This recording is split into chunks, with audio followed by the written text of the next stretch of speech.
at the world premiere last weekend of Star Wars The Last Jedi, its new writer and director Rian Johnson made a plea to the audience: please don't give away all the plot details. I know you won't. And he's right, I won't, because you don't want to ruin the joy you feel like an 8-year-old kid watching this kind of a movie, watching a Star Wars movie when it's done so right. And this goes right back to the spirit, I think, of what George Lucas intended all those years ago. In fact, the very first Star Wars, now celebrating its 40th anniversary this year, 1977 is when it came into our lives, and now it continues on in new forms with new generations of characters, but with a tip of the hat certainly to those who started it all. In Star Wars The Force Awakens, which was directed by J.J. Abrams 2 years ago, we got a taste of that and saw the Harrison Ford character, Han Solo, really take center attention there. Also, Princess Leia, in the form of Carrie Fisher, returned to the series, as did, briefly in that first one,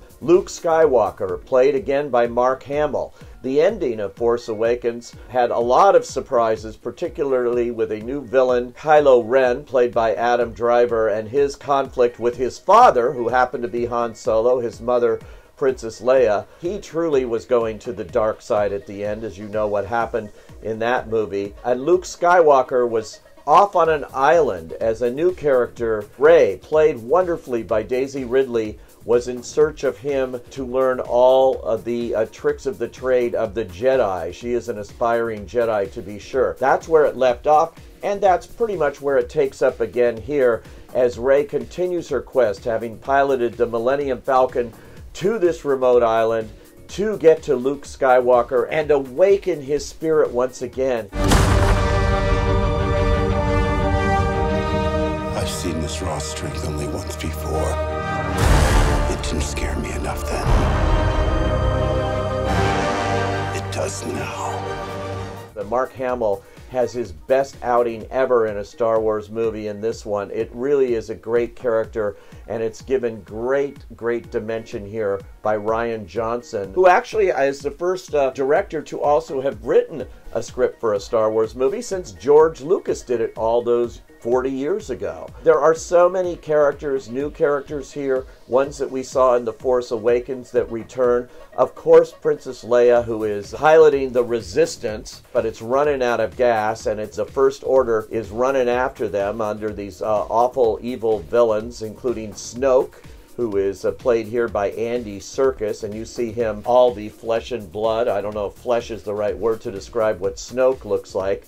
And then General Hux, played by Domhnall Gleeson in a kind of prissy style. He's played mostly for laughs, but they're crazy villains out to stop the Resistance. Leia actually now has a second in command, played by Laura Dern, and she really just seems to have take-no-prisoners attitude towards a lot of things, including Poe, the hotshot pilot, played by Oscar Isaac. We don't really know, I think, what her real motivation is yet. There's a new character, too, named Rose Tico, and she's a wonderful character played by Kelly Marie Tran. She teams up with Poe. They wind up in this great casino scene. Of course, Finn is back. That's John Boyega. He doesn't have as much to do or as much interesting to do in this installment. Maybe it'll get better next time out for him, but the other characters have a little more of interest, for me at least. Let the past die. Kill it. If you have to. That's the only way to become what you were meant to be.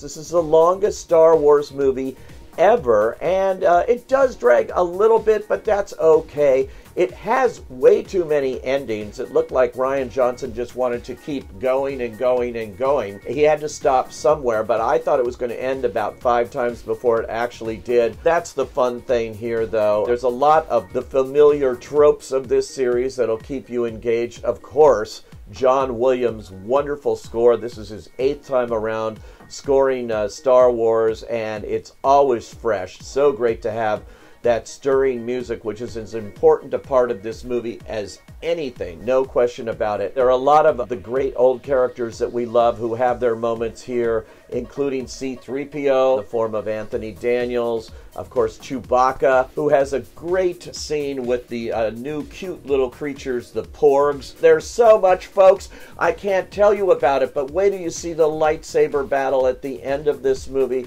It's incredible. The whole Jedi tradition is put to the test, and you know that it can't go away. We hope it can't go away. Maybe Luke will come to his senses. Maybe Rey will become the new hope here for this series. A lot to look forward to in this movie. I say, go. Are you kidding? Go.